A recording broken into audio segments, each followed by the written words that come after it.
Hillary Clinton's new tax policy, the Democrat candidate calling for a huge jump in the top rate for the estate tax from 40% up to 65%. This has raised hackles by folks who want tax rates to go down, not up, even some Democrats. But Hillary's supporters say, don't worry. This is only going to affect a very few people like my next guest, billionaire investor Wilbur Ross, joining us now. So they always say it's only going to be the rich folks who pay for this.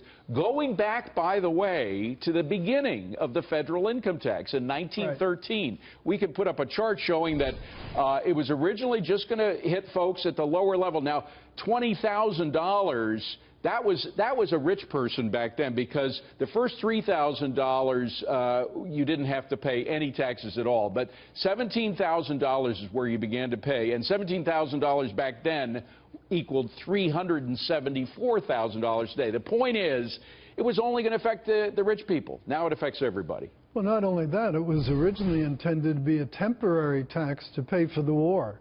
This is a long temporary tax. And there's also the AMT, which is called the alternate minimum tax. That was started in 1969, and that was supposed to affect 155 people who the government said were not paying taxes. Now it affects millions of people. Right. Well, I don't know why they don't just go the full way and abolish people's ability to make income and corporate profits.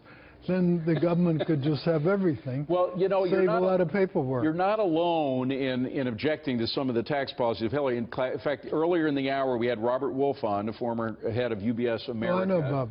And even he had qualms with the new wealth tax on inherited money. Let's play the tape. I'm not someone for a high estate tax, so I actually think we're paying taxes all along. You know, I'd be on the other side. You know, listen, I am a huge supporter of the Secretary. I like her economic plan, but I'm on the other side on estate taxes and other side on TPP. Now, these guys, you know these guys, you know him, and you know other people on Wall Street who are in favor of Hillary Clinton. Do they think that they are going to change her mind once she's president? Oh, I don't know what they think about that. But it's a wrong idea, this whole thing. Look, let's face it, most of the private wealth has been created in private companies. Most private companies were started with very little capital. That means their retained earnings now have already paid tax once, either individual tax if they were a flow-through, or corporate tax. Let's say they paid corporate. That was 35%. Now, if you take 65% of the remaining 65%, that's another half. So effectively, this tax would have taken over 80% of all the earnings that a private business made during its owner's lifetime. And it leads you to question, where is this money better off? In the hands of government bureaucrats spending the money probably pretty inefficiently, or in the hands of people? By the way, inherited wealth has created a lot of industries in the United States, including Silicon Valley. A lot of that money was from Rockefeller and Vanderbilt money. ESPN was started by money from the Getty Oil Trust. I mean, there are a whole series of companies and industries that were started with inherited wealth. Well, you know, the interesting thing, they keep saying on the left, pay your fair share. Well, what is the fair share? Is it 99%?